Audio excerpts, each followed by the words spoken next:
everyone, welcome back to Shanti's Kitchen UK. So hope எல்லாரும் நல்லா இருக்கீங்கன்னு நினைக்கிறேன். ஸோ இன்னைக்கு நம்ம பார்க்க போறது ஒரு அடை ரெசிபிங்க.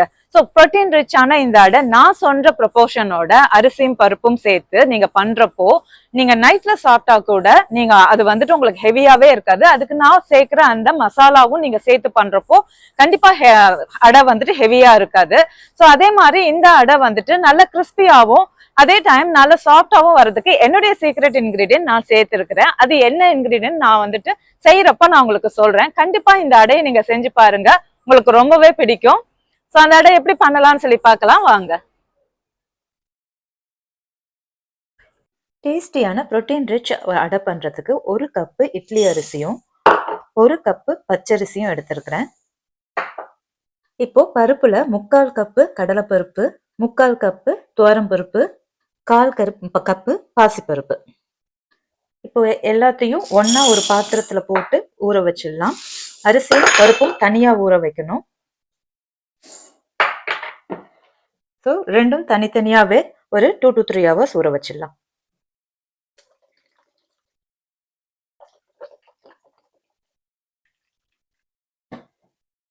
இப்போ இந்த அரிசியும் பருப்பும் நல்லா 3 ஹவர்ஸ்க்கு மேல நல்லாவே ஊறிடுச்சு. அடுத்து இந்த அடைக்கு நல்ல ஒரு ஃப்ளேவரும் நல்ல ஒரு டேஸ்டும் கொடுக்கறதுக்கு ஒரு மசாலா ரெடி பண்ணிடலாம். அதுக்கு வந்துட்டு இஞ்சி வந்துட்டு ஒரு 2 இன்ச்சுக்கு எடுத்திருக்கேன், அது ஒரு 35 கிராம்ஸ் வருது. மிளகா 6 நான் போட்டிருக்கேன், உங்களுக்கு எவ்வளவு வேணுமோ போட்டுக்கலாம். சோம்பு வந்துட்டு ஒரு 2 டீஸ்பூன் சேர்த்திருக்கேன். உப்பு ஒரு 2 டீஸ்பூனுக்கு, பெருங்காயம் 1 டீஸ்பூனுக்கு. இந்த இஞ்சியும் சோம்பும் இந்த அளவுக்கு இருந்தாதான் உங்களுக்கு அடை நல்ல ஃபிளேவரும் இருக்கும். அதே டைம் வந்துட்டு சாப்பிட்றப்ப வந்து நெஞ்சு கறிக்காம இருக்கும். நைட்லயும் நீங்க தைரியமா இந்த அடையை சாப்பிடலாம். இப்போ இதையெல்லாம் ஃபர்ஸ்ட் மிக்சில போட்டு இதை ஃபர்ஸ்ட் அரைச்சிக்கலாம். எல்லாத்தையும் மிக்சில சேர்த்துக்கலாம். உப்பு ஃபர்ஸ்ட் ஒரு 2 டீஸ்பூன் போட்டுக்கோங்க, அப்புறம் வேணும்னா சேர்த்துக்கலாம். அதே மாதிரி பெருங்காயம் ரொம்ப முக்கியம். ஸோ பெருங்காயமும் 1 டீஸ்பூன் வரைக்கும் சேர்த்துக்கோங்க. இப்ப எல்லாத்தையும் இதை நல்லா அரைச்சிடலாம். ஸோ இந்த அளவுக்கு கொரன்னு அரைச்சிக்கலாம். இப்போ இதுல வந்துட்டு இந்த நல்லா கழுவி வச்சிருக்கிற அரிசி போட்டுடலாம்.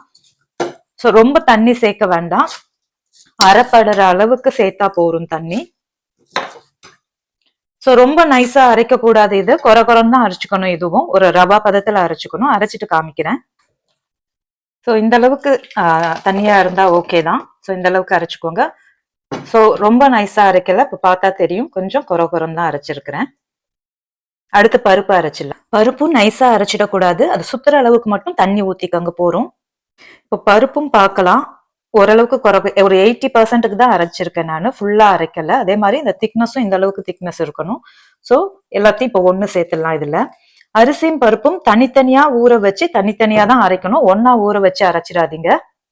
பருப்பு அரைக்கிறப்போ கொஞ்சம் கருவேப்பிலையும் சேர்த்திருக்கேன் நான். இப்போ அடைக்கு மாவு அரைச்சாச்சு. அடுத்த ஸ்டேஜ் அடைக்கு டேஸ்ட் கொடுக்கறதுக்கு வேற என்னெல்லாம் சேர்க்கலாம்னு சொல்லி பார்க்கலாம். அடைக்கு நல்ல ஒரு டேஸ்டும் டெக்ஸ்சரும் கொடுக்கறதுக்கு சேர்க்க வேண்டியது நல்ல ஒரு பெரிய வெங்காயங்க. பெருசா இல்லைன்னா மீடியம் சைஸ் 2 வெங்காயம் சேர்த்துக்கோங்க. அடுத்து நம்மளுடைய ஹீரோ தான் மேஷ்ட் பொட்டேட்டோ பவுடர். இந்த பவுடர் இல்லைன்னா பரவாயில்ல, இந்த பவுடர் இல்லைன்னா ஒருவேளை உங்கள்கிட்ட வந்துட்டு வேக வச்ச உருளைக்கிழங்கு இருந்துச்சுன்னா அதை நீங்க அரைக்கிறப்போ, அரிசி அரைக்கிறப்போ அதை சேர்த்துக்கலாம். இந்த பவுடர் சேர்க்கிறப்போ அந்த அடை வந்துட்டு ஒரு லைட்டான ஒரு கிறிஸ்பினஸ் ரொம்ப நல்லா இருக்கும், அமேசிங்கா இருக்கும் அந்த அடை சாப்பிட்றப்போ உங்களுக்கு. அதனாலதான் இதை சேர்க்கிறேன். ஒரு 2 டேபிள் ஸ்பூன் சேர்த்திருக்கிறேன். இல்லைன்னா நீங்க அவாய்ட் பண்ணிக்கலாம். டேஸ்ட் ஒன்றும் குறையாது, டெக்ஸ்சர் தான் ரொம்ப நல்லா இருக்கும் இது சேர்க்கிறப்போ. கீரை ஆப்ஷனல்ங்க. என்கிட்ட இன்னைக்கு வந்துட்டு பசலைக்கீரை, அதாவது இந்தியன் ஸ்பினாச்னு சொல்லுவாங்க, அந்த பசலைக்கீரை இருக்குது, அது கொஞ்சம் நான் சேர்த்துக்கிறேன். ஆப்ஷனல், இல்லைன்னா விட்டுடலாம். கண்டிப்பா இருக்க வேண்டியது கருவேப்பிலையும் கொத்தமல்லியும், நல்ல ஒரு வாசனை கொடுக்கும். இதெல்லாம் இப்போ நல்லா பொடியா கட் பண்ணிக்கலாம். இப்போ இதுல ஃபைனா சாப் பண்ணி வச்ச கொத்தமல்லி, கீரை, வெங்காயம் சாப்பர்ல போட்டுட்டேன், அதனால நல்லா ஃபைனா இருக்கும். அண்ட் தென் கருவேப்பிலை, இதோட சேர்த்து நம்மளுடைய மேஷ்டு பொட்டேட்டோ பவுடர். எனக்கு உப்பு காரம் எல்லாம் கரெக்டா இருக்குது, அதனால நான் எக்ஸ்ட்ரா உப்பு சேர்க்கல. இதை நல்லா மிக்ஸ் பண்ணிடலாம். ஸோ அடை வந்துட்டு இந்த அளவுக்கு திக்னஸ் இருக்கணும், ரொம்ப தண்ணியா இருக்கக்கூடாது. இப்போ அடை எப்படி சுடலாம்னு பார்த்துடலாம். இப்போ அடை ஊத்திடலாம். உங்களுக்கு எப்படி வேணுமோ நீங்க வந்துட்டு மெலிசா வேணும்னா மெலிசா, இல்லைன்னா கொஞ்சம் மொத்தமா வேணுமா மொத்தமா. நான் கொஞ்சம் மீடியமா ஊத்திக்கிறேன். ஊத்தி ஒரு ஃபியூ செகண்ட்ஸ்க்கு அப்புறம் எண்ணெய் விடுங்க. அடைக்கு ஒரு ரூலே இருக்குங்க. அடைக்கு நடுவில் கொஞ்சம் அது ஓட்டை பண்ணி அதுக்கு நடுவில் கொஞ்சம் எண்ணெய் விடணும். ஏன்னா அடை நடுவில் கொஞ்சம் சாஃப்டாக ஆகிடும், அவ்வளோ கிறிஸ்பியாக இருக்காது. ஸோ அதனால் அது நடுவில் எண்ணெய் விட்டோம்னா நடுவுலையும் நல்லா கிறிஸ்பியாக இருக்கும். அதனால தான் கொஞ்சம் சின்ன ஓட்டை பண்ணி கொஞ்சம் எண்ணெய் விட்டுடலாம். கொஞ்சம் மீடியம் ஃப்ளேமில் வச்சு தான் அடை பண்ணணும், அப்போ தான் நல்லா வேகும். திருப்பி போட்டுடலாம்.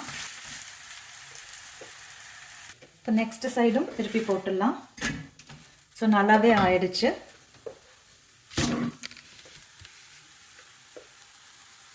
நல்ல சாஃப்டாக, அதே டைமில் நல்ல மொறு மொறுன்னு இருக்கும். நீங்கள் அந்த மேலே லேயர் ஒரு ஷைனி லேயர் பார்க்கலாம். அது வந்துட்டு அவ்வளோ மொறு மொறுன்னு இருக்கும். அடையோட ஒரு பெஸ்ட்டு காம்பினேஷனே இஞ்சி சட்னியும் வெல்லம் தாங்க. ஸோ இஞ்சி சட்னியோட லிங்க் நான் எண்டில் கொடுக்குறேன் நான். ஸோ கண்டிப்பாக இந்த அடை நான் சொன்ன அளவுகளோட செஞ்சு பாருங்கள், கண்டிப்பாக உங்களுக்கு பிடிக்கும்.